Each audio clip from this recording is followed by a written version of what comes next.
Box office దగ్గర young tiger NTR దేవర cinema రికార్డుల జాతర మొదలైంది. సినిమా ఆల్రెడీ ఓవర్సీస్ లో ప్రీ టికెట్ సేల్స్ ద్వారా అద్భుతాలను సృష్టిస్తూ దూసుకుపోతూ ఉండగా, ఇటు తెలుగు రాష్ట్రాలలో అలాగే ఇండియాలో కూడా సినిమా అడ్వాన్స్ బుకింగ్స్ రీసెంట్ గా మొదలయ్యి ఎక్సలెంట్ నోట్ తో స్టార్ట్ అయ్యాయి.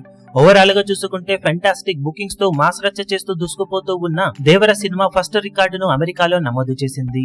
కాగా ఇండియన్ హీరోలలో ఏ హీరో సాధించని విధంగా ఇప్పుడు బ్యాక్ టు బ్యాక్ 2 సినిమాలతో యంగ్ టైగర్ ఎన్టీఆర్ సంచలన రికార్డును నమోదు చేశాడు. నార్త్ అమెరికాలో ప్రీ సేల్స్ పరంగా రిలీజ్ కి ముందే ఏకంగా 2 మిలియన్లకు పైగా డాలర్స్ ను ప్రీమియర్స్ కి గాను సొంతం చేసుకున్న హీరోగా యంగ్ టైగర్ ఎన్టీఆర్ ఇప్పుడు సంచలన రికార్డును నమోదు చేశాడు. ఇది వరకు రామ్ చరణ్ తో కలిసి చేసిన RRR మూవీ ప్రీమియర్స్ తోనే అడ్వాన్స్ టికెట్ సేల్స్ పరంగా 2 మిలియన్ మార్క్ డాలర్స్ ను దాటేయగా, ఇప్పుడు రెండవసారి దేవర సినిమాతో మరోసారి మాస్ రచ్చ చేశాడు యంగ్ టైగర్ ఎన్టీఆర్. దాంతో 2 సార్లు బ్యాక్ టు బ్యాక్ ఓవర్సీస్ లో ముఖ్యంగా నార్త్ అమెరికాలో ప్రీమియర్స్ కి గాను జరిగిన అడ్వాన్స్ బుకింగ్స్ లో $2 మిలియన్ కి పైగా వసూలను అందుకున్న మొట్టమొదటి ఇండియన్ హీరోగా సంచలన రికార్డును నమోదు చేశాడు ఎన్టీఆర్. దాంతో దేవర సినిమా ఖాతాలో మొదటి రికార్డు ఇప్పుడు నమోదైందని చెప్పవచ్చు. తక్కువ లొకేషన్స్ లోనే ఎక్స్ట్రాడినరీ బుకింగ్స్ తో దూసుకుపోతూ ఉన్న దేవర సినిమా ప్రీమియర్స్ అలాగే డే 1 కలెక్షన్లతో నార్త్ అమెరికాలో one of the biggest openings ని అందుకున్న సినిమాలలో ఒకటిగా నిలిచే అవకాశం ఎంతైనా ఉంది ప్రస్తుతం.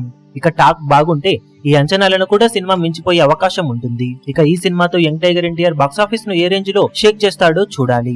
ఈ వీడియో మీకు నచ్చినట్లయితే లైక్ చేయండి, షేర్ చేయండి, ఛానల్ ను సబ్స్క్రైబ్ చేయడం మాత్రం మరవకండి. ఏ చిన్న అప్డేట్ ను మిస్ అవ్వకూడదు అనుకుంటే బెల్ ఐకాన్ ను ప్రెస్ చేయండి.